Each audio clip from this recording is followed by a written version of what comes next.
বরিশাল থেকে করোনা এবং ডেঙ্গুর সর্বশেষ খবর জানাতে যুক্ত হচ্ছেন সহকর্মী আরিফুল ইসলাম।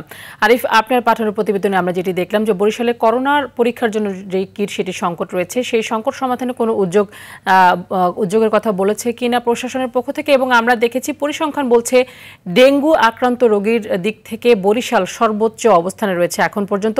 এর কারণ কি?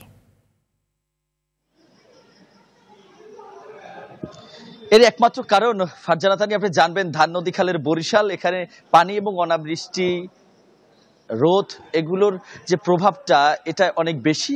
ফলে মধ্যভাগের যেই পানিগুলো জমে থাকে এবং মানুষের অসচেতনতাই কিন্তু আসলে ডেঙ্গুর হার দিনে দিনে বৃদ্ধি পাচ্ছে। আর করোনার যে বিষয়টি সেটিও আসলে এখানে যা চিকিৎসকরা বলছেন সেটা তো এক ধরনের মহামারী, অপরদিকে অসচেতনতা তো রয়েছেই। তার বরিশাল বিভাগের যে গতকালকে যে তথ্যটি আপনাকে জানিয়ে রাখি, গত 24 ঘন্টায় গোটা বরিশালে কিন্তু মাত্র 86 জন ডেঙ্গু আক্রান্ত হয়েছে, কিন্তু এর মধ্যে 83 জনই হচ্ছে যে বরগুনাতে। আর এখন পর্যন্ত মৃত্যুর সংখ্যা যদিও বাড়েনি, সেই 8 জনই রয়েছে। তবে একটি বিষয় যেটি কিছুক্ষণ আগে আপনি প্রতিবেদনটি দেখালেন, আমি একটু দেখাতে চাই। আমি এখন রয়েছি বরিশাল শের-ই বাংলা মেডিকেল কলেজ হাসপাতালের যে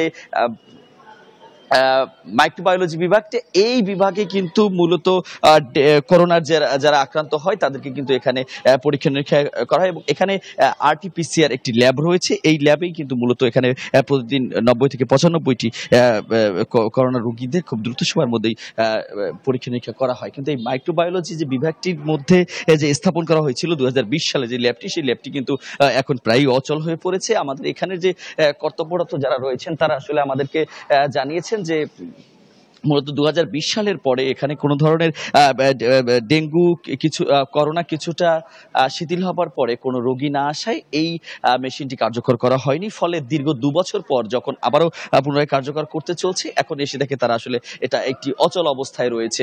এবং এখানে কিন্তু কীট সংকট রয়েছে। আরেকটি বিষয় একটু গুরুত্ব সহকারে আপনাকে জানিয়ে রাখি, এখানের যে বিভাগীয় প্রধান ডক্টর শফিকুল ইসলাম, উনি আমাদেরকে জানিয়েছেন যে এখানে যারা যে চিকিৎসকদেরকে যে চিকিৎসক এবং টেকনিশিয়ান যাদেরকে নিয়ে আসা হয়েছিল করোনার পরে কিন্তু তাদেরকে এখান থেকে নিয়ে যাওয়া হয়, এবং এখন যেহেতু চাপ পড়েছে পুনরায় তাদেরকে আসলে আনা হবে, এমনটি আসলে তারা জানিয়েছে। তো সব মিলিয়ে যেটি বলতে চাই সেটা হচ্ছে গোটা দক্ষিণাঞ্চলের যে স্বাস্থ্য খাতের যে একমাত্র নির্ভরযোগ্য প্রতিষ্ঠান বরিশাল শের-ই বাংলা মেডিকেল কলেজ হাসপাতাল, এবং এই যে কলেজে স্থাপিত এই ল্যাবটি, এটি খুব দ্রুত সময় যদি সচল করা না হয় তাহলে দক্ষিণাঞ্চলবাসীর তীব্র ভোগান্তিতে পড়বে, এমনটি আসলে বলছেন এখানে সংশ্লিষ্ট কর্মকর্তারা।